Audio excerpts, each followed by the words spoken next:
ಇದು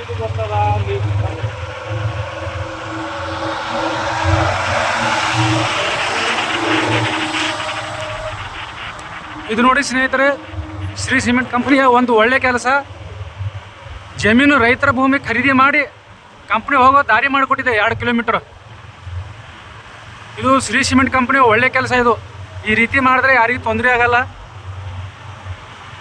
ಕೋಡ್ಲ ಗ್ರಾಮದ ಹೊರ ರಸ್ತೆ ಇದು. ಹೊರಗಿನಿಂದ ರೈತರ ಭೂಮಿ ಖರೀದಿ ಮಾಡಿ ರಸ್ತೆ ನಿರ್ಮಾಣ ಮಾಡಿಕೊಂಡಿದೆ. ಈ ಬುದ್ಧಿ ಅದೇ ಶ್ರೀ ಸಿಮೆಂಟ್ ಕಂಪ್ನಿಗಿಲ್ಲ. ಇದ್ರದ್ದು ಒಂದು ಒಳ್ಳೆ ಕೆಲಸ. ಇದು ಶ್ರೀ ಸಿಮೆಂಟ್ ಕಂಪ್ನಿ ಇದು ಒಂದು ರಸ್ತೆ ನಿರ್ಮಾಣ ಮಾಡ್ಕೊಂಡಿದೆ. ಅವ್ರು ಪ್ರತ್ಯೇಕವಾಗಿ ಅವ್ರ ವಾಹನಗಳು ಓಡಾಡೋ ಸಲುವಾಗಿ, ಗ್ರಾಮಸ್ಥರು ಓಡಾಡೋ ಸಲುವಾಗಿ ಇದು ಒಂದು ಒಳ್ಳೆ ವಾತಾವರಣ ಇರುವ, ಒಂದು ಗಿಡ ಮರಗಳು ನೆಟ್ಟಿರುವ ಒಂದು ಒಳ್ಳೆ ರಸ್ತೆ ನಿರ್ಮಾಣ ಮಾಡ್ಕೊಂಡಿದ್ದಾರೆ. ಕಂಪ್ನಿ ಇಲ್ಲಿಗಲ್ ಅದ, ಹೊಡೆದಾಕ್ಬೋದು. ಅದು ಆ ದಂಡ ಕಟ್ಟಿದ್ರೆ ಬಿಟ್ಟು ಬಿಡ್ಬೇಕು. ಅದಕ್ಕೂ ಇಂಥ ಒಂದು ಕಂಪ್ನಿ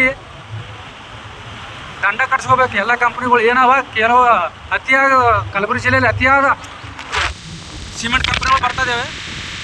ಅವು ಬರದಾರ್ದ ನೋಡಬೇಕು. ಕೆಲವು ಕಂಪ್ನಿಗಳು ಇಟ್ಟು ಅವ್ರ ಇಲ್ಲಿಗಲ್ ಇರುವ ಕಂಪ್ನಿಗಳು ದಂಡ ವಸೂಲಿ ಮಾಡಿ ಇಂಥ ಒಳ್ಳೆ ಒಂದೊಂದು ಕೆಲವು ಇರ್ತಾವೆ. ಇವು ಯಾರು ಮಾಡಂತ ಹೇಳಿಲ್ಲ. ಆದರೂ ಶ್ರೀ ಸಿಮೆಂಟ್ ಕಂಪ್ನಿ ಮಾಡಿದ ಒಂದು ಒಳ್ಳೆಯದು. ಆದರೆ ಕಂಪ್ನಿ ಇಲ್ಲಿಗಲ್ ಅದ. ಸೆಕ್ಷನ್ 64, 66 ವೈಲೇಷನ್ ಅದ. Town and sector planning act 1961 violation ಅದ. Karnataka land revenue act violation ಅದ. Karnataka land reform act violation ಅದ. ಈ ರೀತಿ ಇದೆ ಸ್ನೇಹಿತರೆ. Thank you. Jai Bhim, Namo ಬುದ್ಧಾಯ.